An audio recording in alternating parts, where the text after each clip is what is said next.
discurso do Juan Carlos, ele, nas Cortes, que é logo a 22 de novembro, portanto, logo a seguir, ele também anunciou uma coisa muito importante. Nesse discurso fica um sinal muito importante. A libertação de 9.000 presos políticos. Portanto, e em Espanha havia muitos presos políticos. Enfim, este tema foi um tema importante na transição, porque, olha, tal como cá, enfim, mas cá foi uma revolução, não foi uma coisa, havia a questão, como em Espanha há terrorismo, havia a questão, e o terrorismo tornou-se muito pior durante a democracia, já falaremos, durante a transição, já falaremos disso, mas já havia terrorismo anterior, antes da transição, havia os chamados crimes de sangue, e eram crimes de sangue diferentes dos que em Portugal não existiam, que havia um ou dois casos, não ou dois não, talvez um pouco mais, mas muito poucos casos de presos que tivessem associação a crimes de sangue, era quase todos apenas presos políticos, em Espanha era um pouco diferente. Bem, mas dito isto, há aqui várias coisas que eu acho que são interessantes, que é, por um lado, a transição espanhola vem de alguma forma na sequência da transição portuguesa e deve ser enquadrada nesse quadro, até por causa daquilo que foram os estudos que foram feitos. Há um estudo muito famoso de um politólogo americano, Samuel Huntington, sobre as transições para a democracia, que ele chama a terceira vaga. Essa terceira vaga foi iniciada com a Revolução Portuguesa, portanto é a Revolução Inicial, e depois há a transição grega e a transição espanhola, e depois as transições na América Latina também. Não, sobretudo depois no mundo de leste, na Europa de leste, não é? Que ocorre, sim, também há na América Latina, mas aqui na Europa a importância é a Europa de leste, que ocorre só 15 anos depois. Bem, eu creio que há aqui uns aspectos que até levaram muitas vezes os politólogos e os cientistas políticos a pensarem que, com a criação de uma classe média poderosa, a democracia se tornava inevitável. E, de alguma forma, Espanha, Portugal também, Grécia também, mas Espanha é um exemplo disto, não é? Porque há uma percepção. A Espanha sai da guerra, e a guerra traz imenso Espanha, destrói Espanha.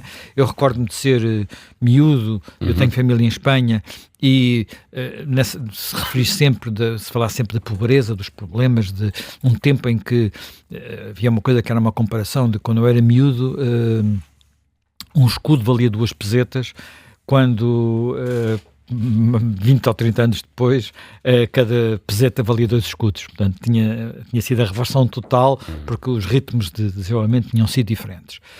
Espanha não beneficia, como Portugal, da entrada na EFTA, que ocorre em Portugal no final da década de 50 e que permite um crescimento económico incrível na década de 60 em Portugal, nunca mais repetido, nem sequer nos anos do cavaquismo. Portanto, algo que acontece ali entre 1960 e 1972, 73, depois há a Revolução e há outros fatores. Em Espanha, não a Espanha, porque ainda é um país que esteve muito ligado, um regime muito ligado ao fascismo italiano e ao nazismo alemão, ainda estava no índex e não pode entrar na EFTA, não entra na EFTA. Mas tem um conjunto de tecnocratas, os chamados tecnocratas do Opus Dei, que portanto, fazem parte do governo. Franco é ao mesmo tempo chefe de Estado e chefe do governo durante este período, mas estes tecnocratas vão pilotar um período de grande desenvolvimento económico e de abertura do país. Aliás, há uma coisa muito engraçada que às vezes se fala, que era o dilema que o regime teve, de alguma forma Franco teve, para saber o que é que havia de fazer quando, com o desenvolvimento do turismo, começaram a aparecer nas praias do sul de Espanha biquínis. Espanha era um país, portanto, o regime tinha uma característica muito conservadora, eu acabei de falar, muito tradicionalista. E o que é que se faz? Quer dizer, vamos pelo lado do dinheiro, do turismo, ou vamos pelo lado da ortodoxia moral e biquínis, nem pensar nisso? Venceram os biquínis, portanto venceram os biquínis, portanto, e a Espanha tem de facto um período em que muito rapidamente se desenvolvem classes médias e ficou muito esta ideia que com classes médias a democracia se torna inevitável. Nós hoje sabemos, infelizmente, com os exemplos designadamente da China, talvez seja o exemplo mais citado, mas outros que não é exatamente assim, não é automático. Ora bem, Isto, na fase final do franquismo, ainda Franco é vivo, ele primeiro deixa a chefia do governo, arranja um primeiro-ministro, e há sempre a tensão de saber como é que se vai fazer, digamos, uma abertura. Que solução é que existe? Ele morre doente na cama, Ele morre doente na cama. Ele tem vários problemas de doença nos anos finais da vida, pequenos ataques cardíacos, coisas desse género, e depois acaba por morrer doente na cama, já com alguma idade, e já tinha primeiros-ministros. Portanto, há um desses primeiros-ministros que é assassinado pela ETA, que é o Carreiro Blanco, o almirante Carreiro Blanco, mas o primeiro-ministro que fica no poder e que continua é o Arias Navarro. Ora bem, e aqui há sempre a questão de saber o que é que se vai abrindo ou não vai abrindo, porque a sociedade vai pedindo, não é? E há muitos setores do próprio regime, sempre que no regime há muita tensão, entre saber muita tensão, quer na parte civil, em que há claramente pessoas que querem abrir, por exemplo, uma das pessoas que quer abrir e é fundamental no processo de abertura é o Fraga Iribarne. O Fraga Iribarne que tinha sido precisamente Ministro do Turismo, portanto, e é um homem da Galiza e que depois vai continuar a ser um político da democracia e a vencer eleições até morrer, praticamente. E os setores mais tradicionalistas, mais coisas, em que ainda está o Exército. Só que o próprio Exército, as Forças Armadas, estão em transformação. E não há nada como o movimento dos capitães, mas há tensão. E a tensão tem um aspecto muito curioso que é assim, as Forças Armadas tinham ainda muita estrutura da Guerra Civil. Portanto, eram Forças Armadas desenhadas para a segurança interna e não para um quadro de defesa externa, que é para aquilo que devem servir, não é? A questão digamos, da segurança interna não é um tema das Forças Armadas, ou não deve ser um tema das Forças Armadas. E, portanto, o próprio equipamento que as Forças Armadas tinham não era o mesmo, não é? Não é o mesmo. E sabes que para os militares o equipamento é uma coisa muito importante. Mas havia outra coisa que era ainda, porventura, mais sensível, que havia... penso à volta de 300 ou mais de 300, eu não tenho aqui o número exato, não me queria enganar no número, mas havia 300 e tal, vou dizer o número exato, não me quero enganar, o número exato era, não estou aqui já em... É número de... é o número de generais. O número de generais é 328 generais. Em 1975. Em 1975 havia 328 generais, mas todos eles vinham da Guerra Civil. Os que tinham saído da Academia Militar... Eram velhos, então, muito velhos. Não, quer dizer, eram militares que tinham começado como militares na Guerra Civil. Tinham de alguma forma estado na Guerra Civil. Então, os que tinham saído das escolas militares, da Academia Militar, pós-Guerra Civil, nenhum deles ainda tinha chegado ao generalato. O que quer dizer que passaram 36 anos, que tínhamos já pessoas com 50 e tal anos, provavelmente, que em condições normais seriam generais, mas que tinham aquela espécie de teto pela frente da geração da Guerra Civil e que também criava alguma tensão nas Forças Armadas, portanto havia a noção que era preciso fazer alguma coisa. E isto começou a ser feito pelo Franco, que tentou pilotar a sua sucessão e pilotou de uma forma que, devo dizer, foi inteligente do ponto de vista da estabilidade e do ponto de vista daquilo, e foi boa do ponto de vista daquilo que acabou por acontecer, que foi a Espanha era, portanto, tinha sido uma monarquia, depois foi uma república, depois a república caiu, voltou a ser uma monarquia, depois a república voltou a cair e foi uma coisa esquisita que era o franquismo, porque o franquismo formalmente voltou a ser uma monarquia, mas era uma monarquia sem rei, era uma monarquia com caudilho, o caudilho era o Franco, não é?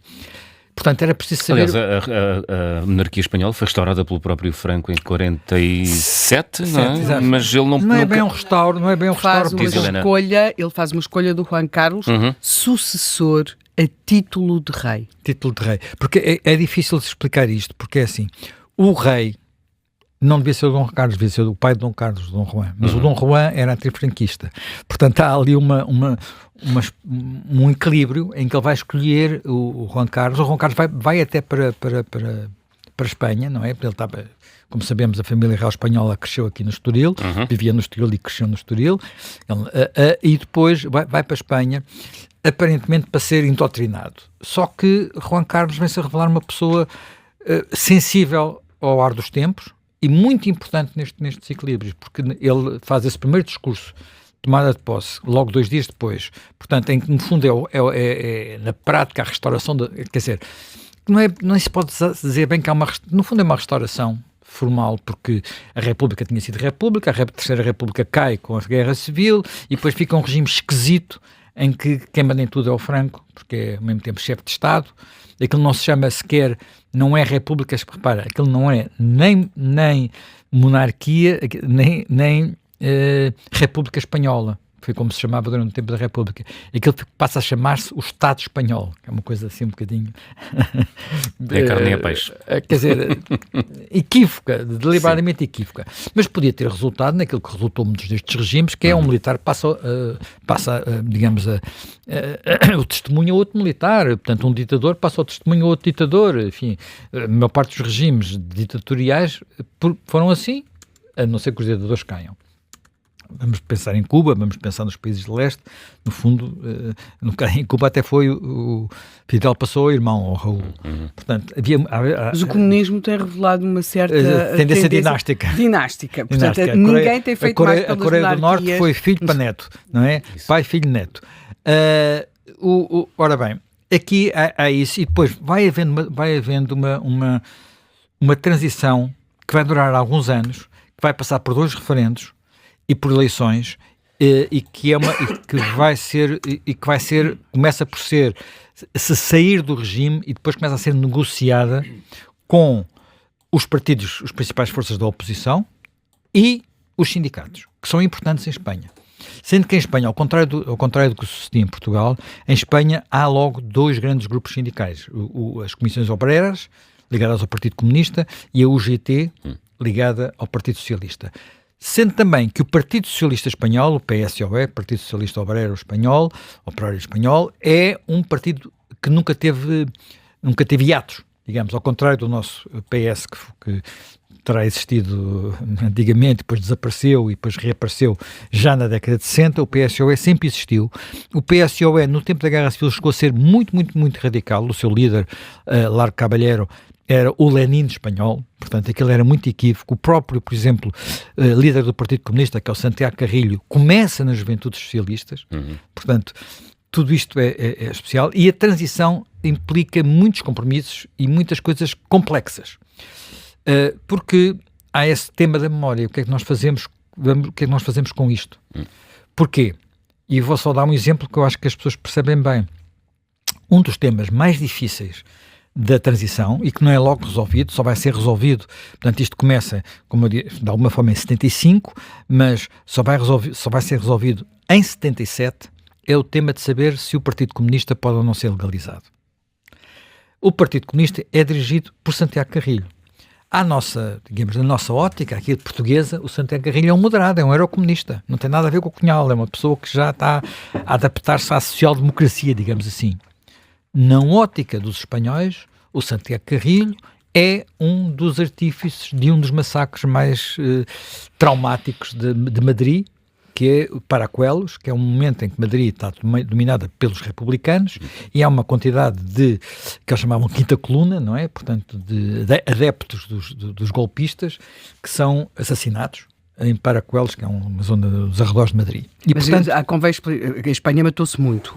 Paracuelos tem uma questão, é que crianças, por exemplo, muitos rapazes que estavam nos seminários, mulheres que não tinham nada a ver, não é? E, portanto, há ali um lado, ainda hoje nos jornais, estou a pensar, por exemplo, no ABC, saem em determinadas datas, eles têm, tu viveste em Espanha, João, sabes, não é? Eles colocam aqueles anúncios de obituário e por ano de morte.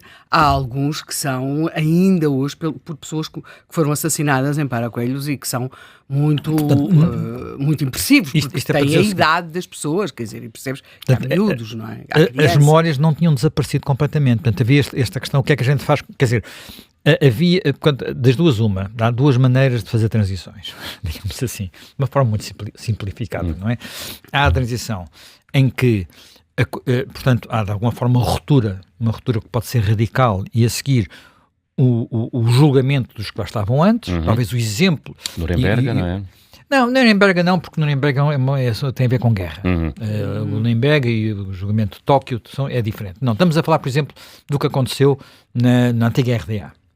E com a Stasi, ou no que aconteceu em alguns países pós-comunistas, houve claramente isso. Ou então, em algumas transições na América do Sul, em que também aconteceu isso. Depois há uma solução, que às vezes é uma solução de compromisso, que é a solução, por exemplo, da África do Sul. A África do Sul também uma transição de alguma forma negociada. Aliás, o regime branco e o Mandela, o de Klerk, que era o primeiro-ministro, ou presidente, já não recordo, e o Nelson Mandela acabam por ganhar os dois o Prémio Nobel. Portanto, é uma transição negociada e depois há uma comissão da memória que vai falar do que se passou e tal, mas não há gente presa, não há perseguições, não há julgamentos. Não se vinga ao passado, não é? E depois há aquilo que foi, o que eles chamam em Espanha, o Pacto del Olvido, que é, vamos pôr uma pedra sobre esse assunto, Pacto do vamos esquecimento. tentar, um pacto de esquecimento, e vamos tentar viver a democracia de novo, sem andar a ajustar contas com este passado. É evidente que isso levanta alguns problemas, porque se, por exemplo, em relação a Paracoelos, portanto, tinha havido, as pessoas tinham sido, as famílias das vítimas tinham a seguir enterrado os seus familiares, havia problemas com o outro lado, portanto, com o lado dos republicanos, em que havia fossas comuns que nunca até tinham sido reabertas. Portanto, isto não é completamente fácil. Agora, a questão é saber se isto depois pode ou não pode ser instrumentalizado politicamente. Mas isto tudo foi sendo negociado pouco a pouco, com resistências, com às vezes idas atrás e à frente, e com, como eu disse, com vários com referendos para permitir primeiro que houvesse eleições, houve um referendo para permitir que houvesse eleições, depois houve eleições, nas primeiras eleições ganha um partido dirigido por alguém que é muito importante, quer dizer, que é de repente, peço desculpa, que era um ministro do franquismo, que é Adolfo Soares, e que tem um partido que é o partido que faz a transição, portanto ele ganha as primeiras eleições e depois vai haver outro referendo, porque a seguir esse Parlamento aprova uma Constituição, portanto, essa Constituição é uma Constituição feita de muitos compromissos, portanto, não é apenas o compromisso. Repara, em Espanha não há apenas os compromissos políticos, isto não tem apenas a ver com saber se os que eram antes partidos da oposição têm ou não direito à palavra, se têm direito de cidadania, se podem fazer o que querem. Isto tem também a ver com as autonomias e as regiões, ou se quisermos as nações espanholas, que é um Estado plurinacional, e portanto era necessário também resolver esse problema, e neste compromisso constitucional criam-se as regiões autónomas espanholas com estatutos que são diferenciados. O Estatuto do País Basco é porventura o que vai mais longe, o da Catalunha vem logo a seguir, e depois as outras regiões espanholas têm estatutos autonómicos com muita autonomia, mas que não há as mesmas raízes históricas, digamos assim, a mesma memória, até as mesmas diferenças de língua. Na Galiza há um pouco, mas não com as mesmas características que tinha a Catalunha e o País Basco. Ora bem, esse pacto é feito, é o chamado Pacto da Moncloa, depois há um referendo, esse referendo é aprovado de forma esmagadora, mesmo nas regiões que hoje depois viriam a revoltar-se contra ele, digamos assim, e portanto isto foi visto como um processo exemplar, em boa parte porque em Espanha se percebeu que não se podia fazer como em Portugal, onde a ruptura revolucionária tinha provocado uma disrupção completa da economia, a fuga de capitais, a fuga dos investidores, as nacionalizações, algo que levaria anos, até mais de 20 anos a resolver. Portanto, só começou a ser resolvido com a revisão constitucional em 1989, portanto, repara, 15 anos depois. E depois foi todo o tempo das privatizações, com, entretanto, praticamente destruição do tecido empresarial português, e depois passámos a ter capitalistas em capital, com as consequências dramáticas que se vieram a ter noutros momentos. Ora bem, a Espanha teve consciência disso e, portanto, houve ali algo que permitiu que houvesse pessoas que vinham do franquismo e que tinham sido ministros no franquismo e que fossem depois figuras importantes do processo democrático. O primeiro é o Adolfo Soares, mas também já falei do Fraga Iribarne e outras figuras, portanto isso foi feito com uma tranquilidade que não é ter assim umas... Nós também temos uns exemplos desses, mas são umas aves raras, não é? Tipo Veiga Simão, que é ministro do Marcelo Caetano e depois ministro de Mário Soares. Portanto, é um bocadinho... Mário Soares e penso também do António Guterres. Portanto, é algo um pouco distinto, digamos, desse processo. E isto é feito desta forma e, portanto, depois os que são... Há sempre setores que foram contra isto, não é? Portanto, setores mais radicais, sobretudo neste caso, radicalismo, quer dizer, os radicalismos à direita, que levaram a uma tentativa de golpe de Estado, parar este processo. 81, não é? Que é o 23 de fevereiro de 81, portanto, com aquelas famosas imagens no Parlamento Espanhol, em que só há duas pessoas que não se escondem, quando o homem tira a pistola no palco, só há 2 deputados que não se escondem. Sabes quem foram? Não, diz. Adolfo Soares, portanto, o artífice da transição, e Santiago Carrilho. Todos os outros se puseram debaixo dos bancos. Com forte pragmatismo, como diria o Carrilho, se eles ganhassem matavam-me sempre, portanto também não valia de nada que naquele momento, já depois de ter tido aquela vida, baixar-se. E o Soares também porque era, também era digamos, óbvio, não é? Também era óbvio porque era o traidor, não é? Era o traidor. Portanto, esse é um momento crítico no papel do rei João Carlos. Porque os golpistas acham que têm o apoio do rei e o rei tira-lhes o tapete completamente e aquilo morre na altura. Com isso, acabou, nem houve... Quer dizer, naturalmente, depois esses foram julgados, esses foram presos e julgados, quer dizer, porque aí já estamos numa fase completamente diferente. Portanto, e há algo que é sempre muito radical à esquerda, ou se quisermos, e que ia-te estragando isto tudo.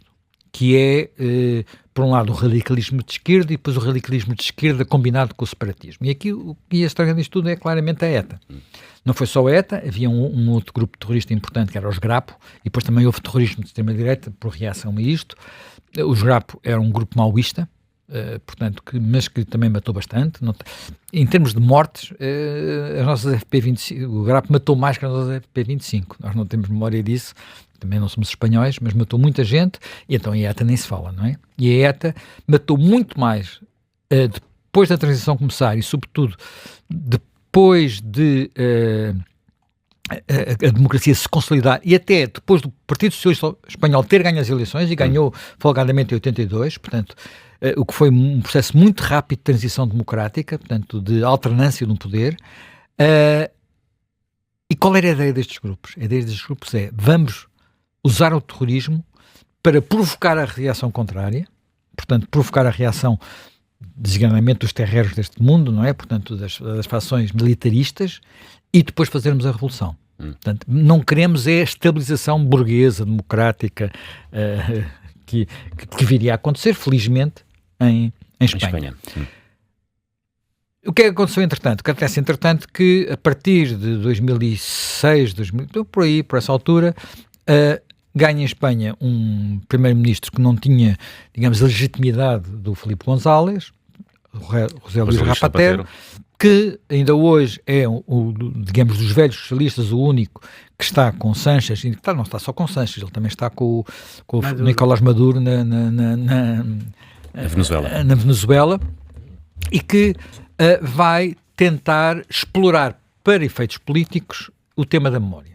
E, portanto, não é apenas criar mecanismos para permitir que as famílias, quer dizer, que alguns filhos de exilados pudessem voltar a ter nacionalidade espanhola, o que é absolutamente legítimo, tal como os descendentes dos judeus, quem foi expulso tem direito a poder regressar, ou permitir que as famílias prestem homenagem aos seus mortos. Isso é uma coisa. Não, houve uma instrumentalização disso, que foi levada ainda a um ponto superior recentemente pelo Sánchez, que é um bocadinho a mesma linha, achar que ressuscitando os fantasmas do franquismo se consegue consolidar a unidade à esquerda e assim aguentar o poder.